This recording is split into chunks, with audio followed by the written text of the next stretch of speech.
हिंदी भाषा परिचय, ठीक है।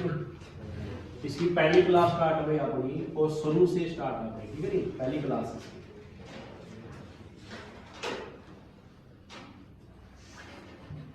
हिंदी भाषा परिचय में समझाने आप सबसे पहले इसकी यहाँ पे शुरुआती इतिहास पढ़ना हिंदी का, ठीक है नी, कहाँ से आई है, पहले कौन सी भाषा थी, फिर इसके बाद कौन सी भाषा आई है, ठीक है ना।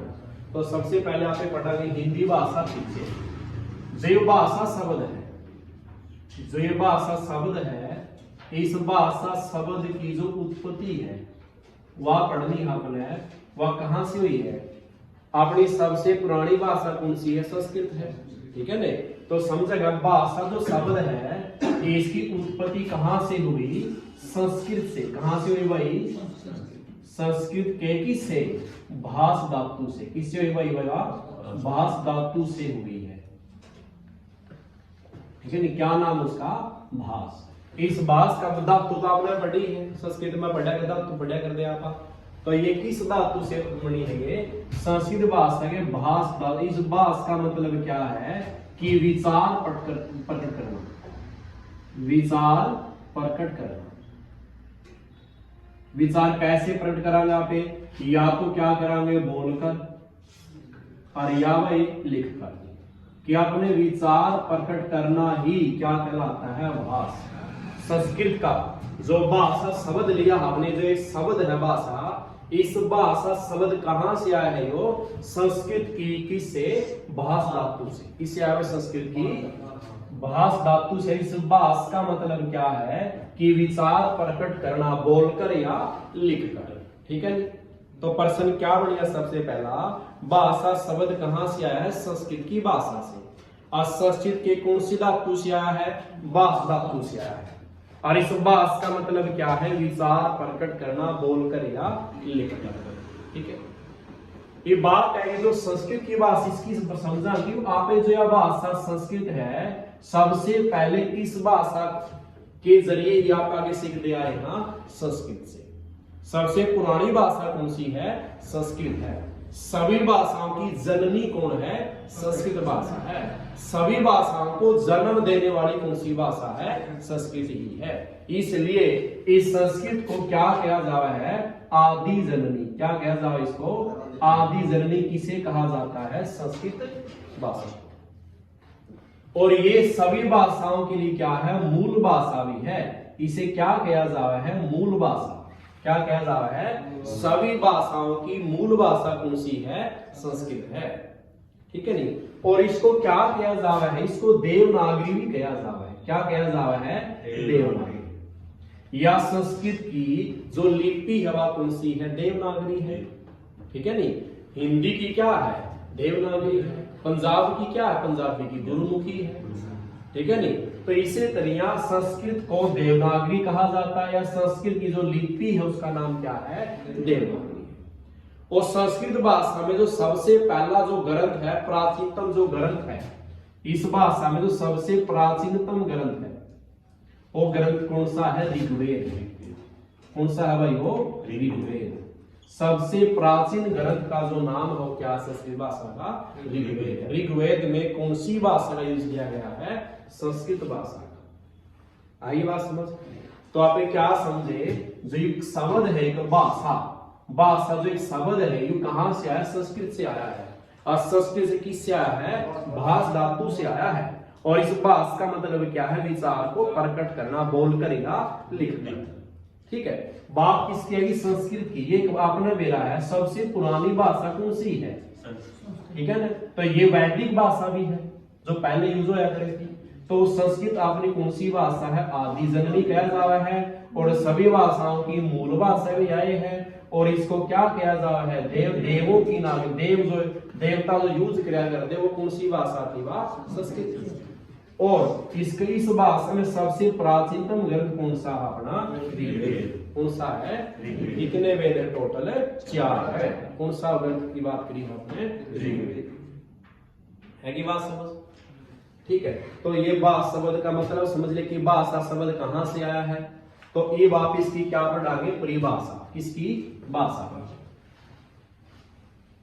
कि भाषा का अर्थ तो समझ कहां से लिया गया है, इस भाषा का मतलब देखो, इसकी परिभाषा पढ़ेंगे आप। भाषा का मतलब क्या है, हर एक किसी भी देश की अगर आपने जानकारी लेनी है या वहां का कुछ भी संस्कृत वगैरह संस्कृत सीखनी है तो वहां की क्या सीखनी पड़ेगी, भाषा सीखनी पड़ेगी। अगर आप भारत में रहा हाँ तो कौन सी भाषा सीखनी पड़ेगी, हिंदी। अगर आप इंग्लैंड जाओ, अमेरिका जाओ तो कौन सी भाषा सीखनी पड़ेगी, अंग्रेजी। चाइना में जावा हाँ तो चाइनीज सीखनी पड़ेगी, जापान में जावा तो जापानीज सीखनी पड़ेगी। तो हर एक देश की अलग अलग अपनी भाषाएं हैं, ठीक है नहीं। अगर आपने अपने भारत के दो नागरिकों को अगर अपने विचार प्रकट करने हैं तो क्या सीखनी पड़ेगी, भाषा सीखनी पड़ेगी। अगर आपने एक भारत का व्यक्ति है, एक किसका है, इंग्लैंड का है, तो उसके लिए क्या बात सीखनी पड़ेगी, आपने अंग्रेजी सीखनी पड़ेगी, ताकि भारत का नागरिक दूसरे देश के नागरिक से बातचीत कर सके, कम्युनिकेशन कर सके, अपने विचारों को प्रकट कर सके। उसके लिए उसकी क्या आनी चाहिए, उसकी भाषा आनी चाहिए, तभी समझ में आओ ना। अगर आपने किसी पंजाब वाले व्यक्ति से बात करनी है तो आपने कौन सी भाषा आनी चाहिए, पंजाबी आनी चाहिए, तभी आपने संपर्क कर सकते। तो भाषा क्या है, एक ऐसा साधन है। भाषा क्या है भाई, एक ऐसा साधन है। भाषा क्या है भाई, एक ऐसा साधन है जिसके माध्यम से एक व्यक्ति भी हो सकता है या क्या बोला यहाँ पे, एक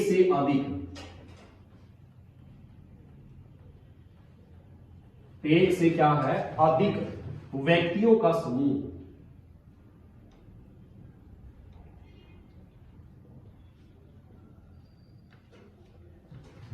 ठीक है, दूसरे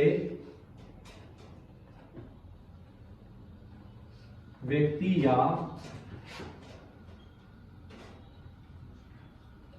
एक व्यक्ति से अधिक समूह से अपने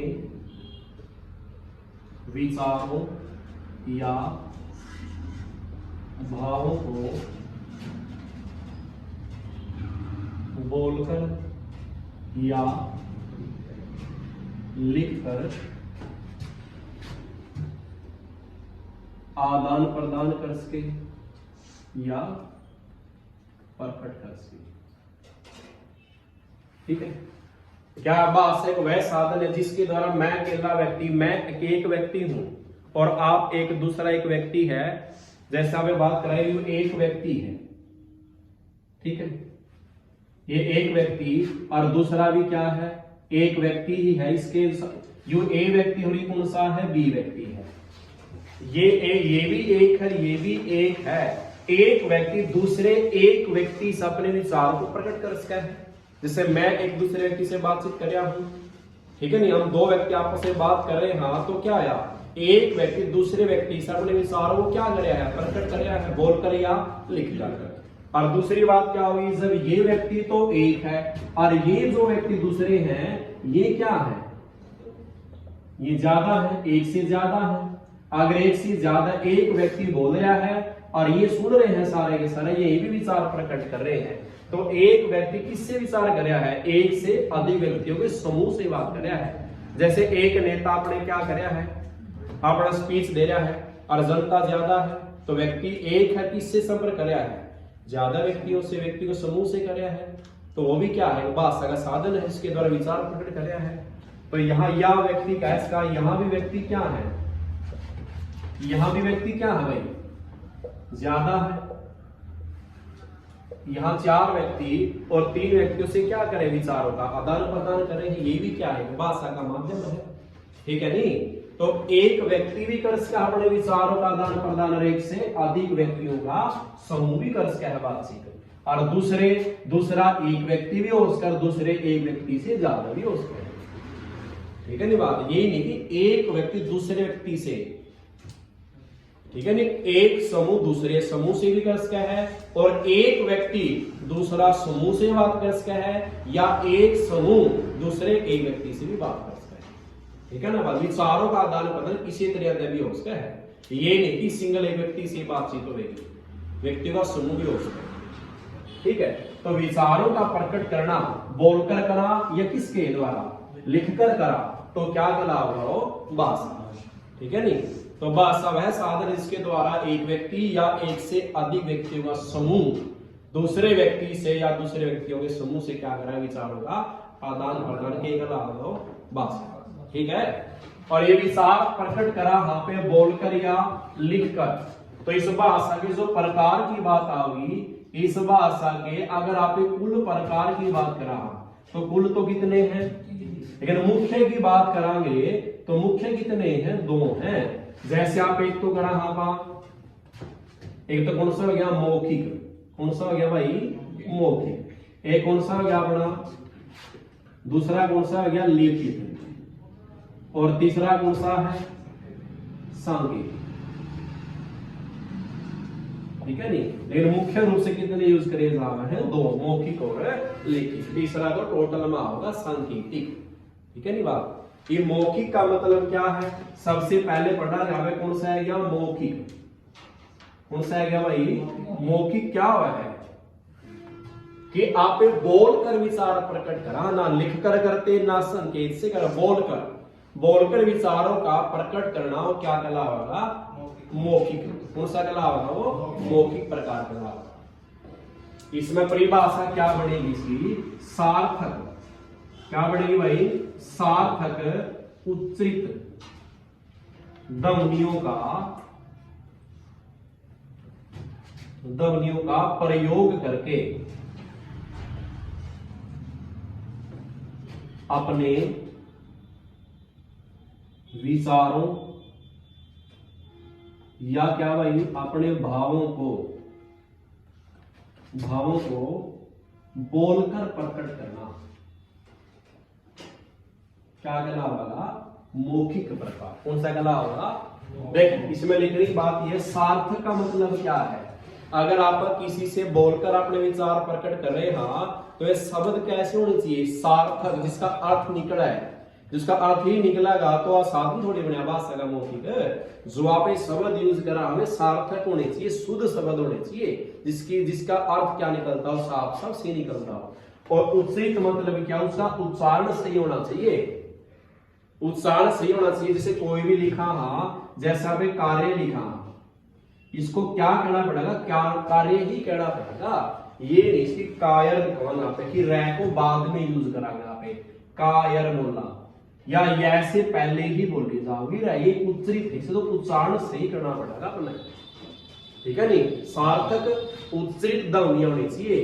ठीक है, इसका उच्चारण सही करा और अर्थ क्या हो उसका सेम अर्थ भी सही हो। कि सार्थक उच्चरित ध्वनियों का क्या है प्रयोग करके अपने विचारों को या भावों को क्या करना, बोलकर प्रकट करना क्या कहला होगा, मौखिक रूप कहला होगा। ऐसी बात सुनो। ठीक है। ये भाषा बताओ सरल है या कठिन भाषा है। ये रूप जो है कौन सा है, ये सरल भाषा का रूप है। कौन सी भाषा है या सरल भाषा। पूछा जाएगा कि जो मौखिक प्रकार होता है वो सरल भाषा या कठिन भाषा है। सरल भाषा है क्योंकि अगर आप किसी को बुलवावा, जैसे किसी बच्चे को बोला, हाँ बच्चे को बोले कि कार्य बोल, तो बच्चा एकदम तक बोल देगा कार्य। कि जो शब्द आप बोल रहा साथ बच्चा साथ में बोल, बोलना क्या है आसान है। ठीक है नहीं।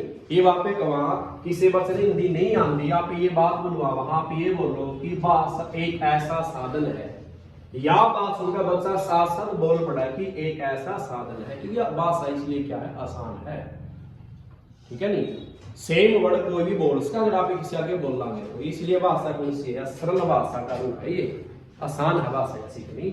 अच्छा, इसमें आप अपने विचारों को क्या करा, हाँ बोलना, हाँ विचारों को क्या करा, हाँ बोलकर, और दूसरा व्यक्ति क्या करेगा, सुनेगा। तो ये कौन सा प्रकार है, बोलकर और सुनकर। कौन सा है ये, बोलकर और, एक बोल रहा दूसरा क्या होगा सुनेगा। तो ये कौन सा रूप है, बोलकर और सुनकर। ठीक है बात। अच्छा, दूसरा कौन सा है क्या, कौन सा है क्या भाई, लिखित प्रकार कौन सा है? सार्थक उत्तरी ध्वनियों का प्रयोग करके विचारों को क्या करना है? आपने लिख कर क्या करना भाई? लिख कर प्रयोग करना है, ठीक है ना? उनका यूज करना आप लिख कर, तो लिख कर प्रकट करांगे यहाँ पे। तो ये कौन सा रूप है अपना?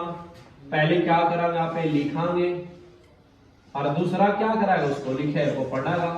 तो क्या ये लिख कर और पढ़कर, उनसे ये लिख कर और पढ़कर, ठीक आप लिखांगे, अगला देख कर क्या करेगा? उसको पढ़ेगा। तो ये रूप कौन सा? लिख कर फिर क्या करता है? उसको पढ़कर। और ये भाषा क्या है?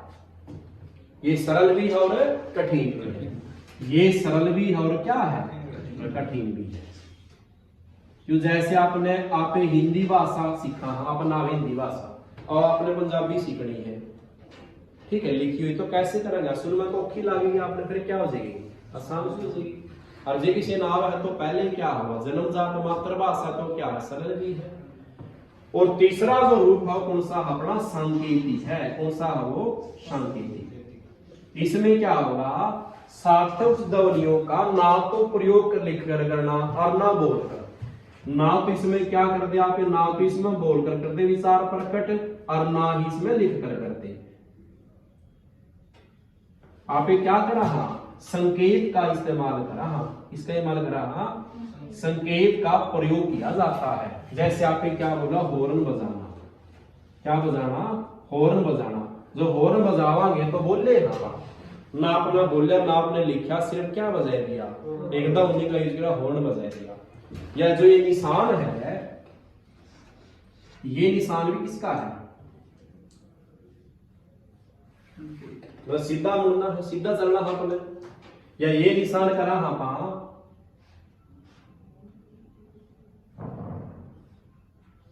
ये लाओ, इस तरह मुड़ना अपने, दाई तरफ मुड़ना है। तो ये तो क्या होगा अपने? कई बार आपने कोई भी चीज बोलने लग रहा है तो आपने इस चीज का केस को समझना पड़ेगा। ये सबसे कठिन भाषा भी है। सांकेतिक भाषा जो है वो सबसे क्या है? कठिन भाषा है। कठिन क्यों है? क्योंकि इसके कोड जो हो समझ में नहीं आते आपने कि क्या है।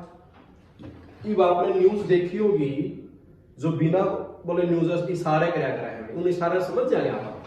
नहीं समझ, वो सबसे औखे हैं। जिसको से कोड का मतलब हो वही सीख का है। तो सबसे औखी कठिन सबसे भाषा कौन सी है? सांकेतिक भाषा। ठीक है बात। तो पहला कौन सा? इसका मौखिक के सार्थक उत्तरी ध्वनियों का प्रयोग करके अपने विचारों भाव को बोलकर प्रकट करना। तो क्या कहला होगा? मौखिक। ये भाषा क्या है? सरल है, यहाँ बोलांगे। दूसरा क्या होगा? सुनांगा। दूसरी आएगी लिखित आएगी। सार्थक उत्तरी ध्वनियों का प्रयोग करके विचारों भाव को लिखकर प्रयोग करना क्या कहला होगा? लिख। और ये भाषा क्या? सरल भी है और कठिन भी है। ये लिखांगे पहला पे, और अगला क्या होगा? लिखे हुए को पढ़ा। तो ये सांकेतिक में क्या होगा? ना बोलकर ना लिखकर विचार प्रकट करना, सिर्फ सांकेतिक रूप देना, वो क्या कहला होगा? सांकेतिक भाषा। सबसे कठिन भाषा कौन सी है? सांकेतिक भाषा। ठीक है।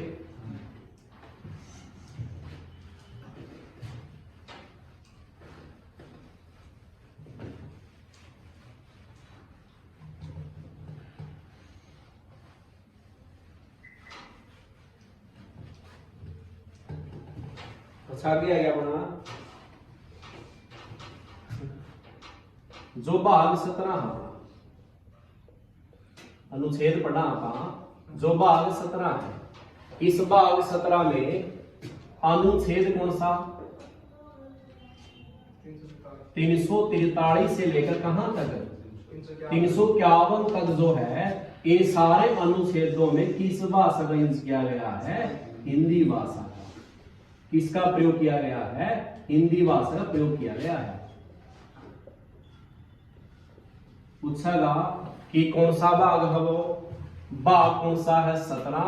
अनुच्छेद कहां से कहां तक? 343 से लेकर 351 तक किस भाषा का प्रावधान है? हिंदी भाषा। इसका भाई हिंदी भाषा का प्रावधान प्रयोग किया गया है, या प्रावधान भी क्या? इसका बात एक ही है। ठीक है बात समझ में आएगी। और आगे है क्या? 14 सितंबर कब भाई? 14 सितंबर कब? 1949 या 1849? बाद कब आजाद हुआ था? 1547 में, 1947 में। हाँ, उसके 2 साल बाद, कै साल बाद है? 14 सितंबर 1949 को जो अपनी हिंदी भाषा है भारत की, इसको कौन सी भाषा दिया गया, दर्जा दिया गया? राजभाषा। इसको राजभाषा का क्या दिया गया? दर्जा दिया गया। किस भाषा को? हिंदी भाषा। कब? 14 आजादी से 2 साल बाद 1949 को। और तारीख क्या थी? 14 सितंबर 1949 को हिंदी भाषा को कौन सा दर्जा दिया गया था? राजभाषा। कौन सी भाषा? राजभाषा। इसलिए हिंदी अपनी देश की कौन सी भाषा है? राजभाषा। राज के जो कार्य होंगे सारे किससे चलेंगे? में हिंदी भाषा से। ठीक है बात। आगे 14 सितंबर को अगर राजभाषा दर्जा दिया गया है, इसलिए 14 सितंबर को ही क्या मनाया जा रहा है पूरे भारत में? हिंदी दिवस। कौन सा दिवस मनाया जा रहा है? हिंदी दिवस। कब? 14 सितंबर। कब मनाया जा? 14 सितंबर। अनुसूची जो 8 है, अनुसूची कौन सी भाई? जो 8 है, ये आपने मेरा अपने कुल कितनी भाषाएं को मान्यता दी गई है आज वर्तमान में? कितनी है? 22 भाषाएं। अनुसूची 8 के तहत कितनी भाषा को मान्यता है? को मान्यता है। कितनी भाषाएं भाई? 22 भाषाएं को अनुसूची 8 में वर्तमान में कितनी भाषाओं को मान्यता दी गई है? 22 भाषा। इसमें पूरे बात कौन सी अनुसूची? 8वीं अनुसूची में कितनी भाषाओं को दर्जा दिया गया है? 22 भाषाओं को मान्यता दी गई है या दर्जा दिया गया है। लेकिन जब इससे थोड़ा पहले पढ़ा, शुरू की शुरू 22 थोड़ी ना थी, पहले कुछ और थी, बाद में कुछ और को दर्जा दिया गया था। तो सब पहले, इससे पहले कितनी थी? 14 भाषाओं को। जब अपना संविधान लागू हुआ, क्या पढ़ा यहाँ पे? जब संविधान लागू हुआ,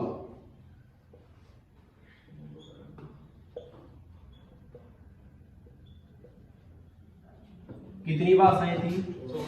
14 भाषाओं को दर्जा दिया गया। कितनी भाषाएं थी? 14 भाषाएं। कब संविधान कब लागू हुआ? कब संविधान लागू हुआ?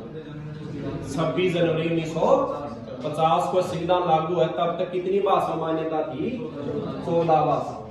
लेकिन इसके बाद क्या हुआ? 14 तो तब थी, इसके बाद 8 भाषाओं को मान्यता दी गई। कितनी भाषाओं को? 8 भाषाओं को और मान्यता।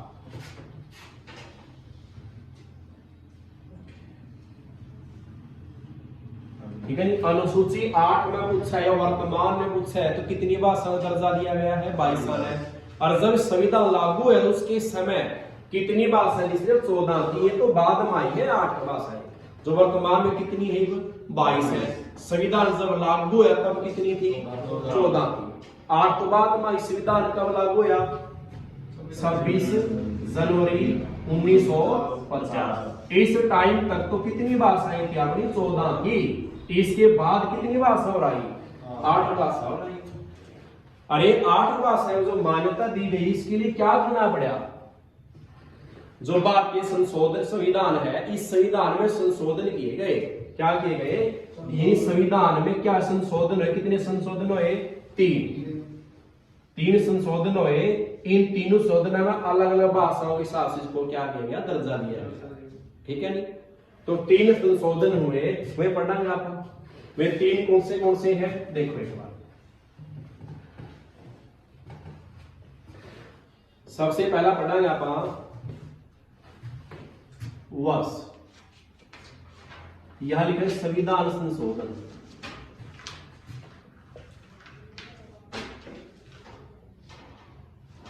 और इसके बाद भाषाएं कितनी है और भाषाएं कौन सी है वे पढ़ेंगे।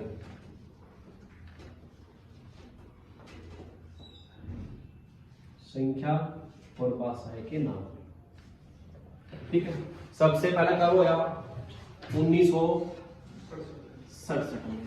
पहला संविधान संशोधन कब हुआ था? 1968 में।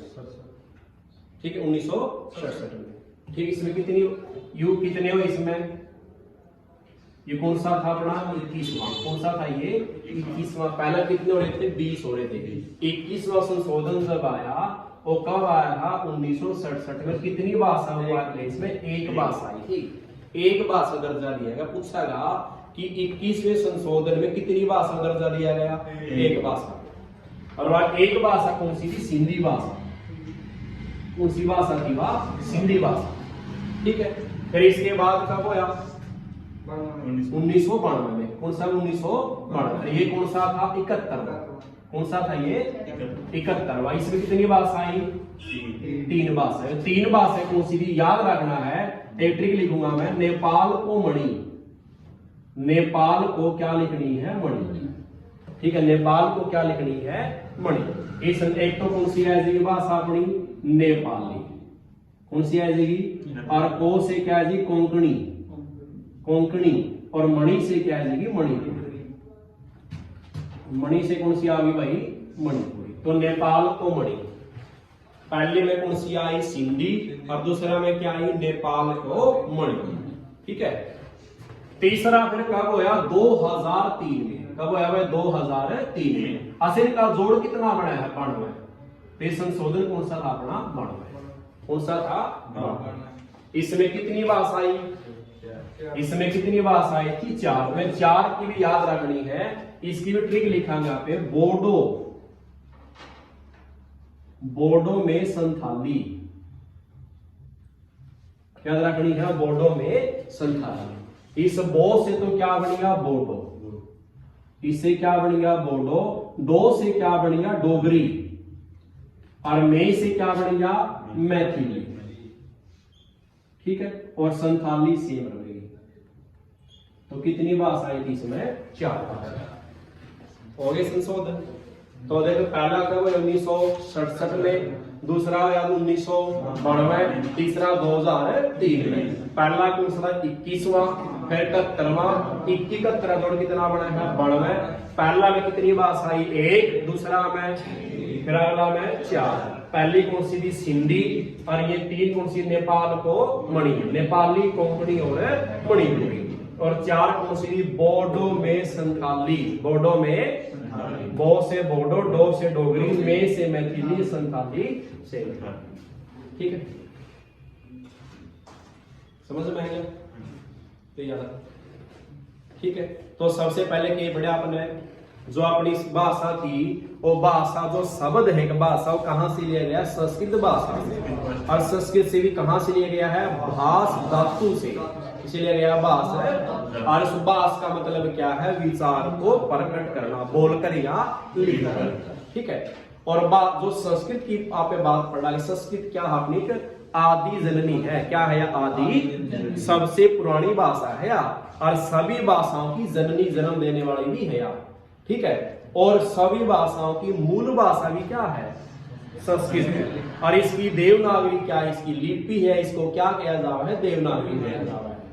और इस भाषा में, संस्कृत भाषा का सबसे प्राचीनतम ग्रंथ कौन सा है, ऋग्वेद। कौन सा है, ऋग्वेद। और भाषा जो पढ़ा इसकी परिभाषा, भाषा क्या है, ऐसा साधन है जिसके द्वारा एक सिंगल व्यक्ति या एक से ज्यादा व्यक्तियों का समूह, और दूसरा एक व्यक्ति भी हो उसका या एक से ज्यादा व्यक्ति भी हो उसका है, आपस में विचारों का या भावों का प्रकट करना क्या कहलाएगा, भाषा। और विचारों का भाव का प्रकट करने के तरीके भी 2 हैं, या तो बोलकर या लिखकर। जे बोलकर करांगे तो कौन सा रूप हो जाएगा, मौखिक। अगर लिखकर करांगे तो कौन सा हो जाएगा, लिखित हो जाएगा।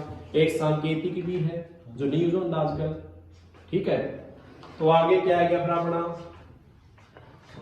के पढ़ा था अपने, भाग कौन सा पढ़ा था, भाग 17।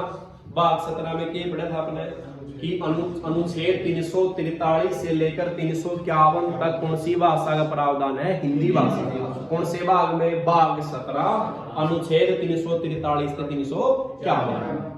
ये बात है हिंदी भाषा। हिंदी भाषा का जो दर्जा दिया गया था, कब दिया गया था, 14 सितंबर 1949 को हिंदी को पूरे भारत की क्या बना दी, राजभाषा। क्या बना दी, राजभाषा। ये अनुसूची आज वर्तमान में कितनी भाषाओं को मान्यता है, 22। कौन सी अनुसूची में है बात, या 8वीं अनुसूची में है कि आज भारत में कितनी भाषाओं को दर्जा या मान्यता दी गई है? 22 भाषाएं हैं। अनुसूची कौन सी में? 8वीं में। लेकिन जब संविधान लागू हुआ था, कब हुआ था? 26 जनवरी 1950। तब तक कितनी भाषाएं थी? 14 थी। 26 जनवरी 1950 के बाद ही 26 जनवरी 1950 तक कितनी भाषाएं थी? 14। इसके बाद कब होया? 50 के बाद 67 में संशोधन होया, फिर 1992 में होया, फिर कब होया? 2000। 50 लग तो 14 भाषा थी। जब 67 संशोधन होया तो क्या भाषा आई? हिंदी आएगी। फिर 92 में क्या भाषा ली गई? 3। और 2003 में जोड़ियो 4 और 3 7 और 1 8 भाषा फिर आई है। 14 में 8 ही कितनी होगी? तो 2003 तक कितनी भाषाएं बनेंगी थी? 22। पहला में कौन सी आई? हिंदी। फिर आई नेपाल को मणि, फिर आई बोडो में संथाली। ठीक है, बाकी कल आपको डेली चला इसका काम। ठीक है।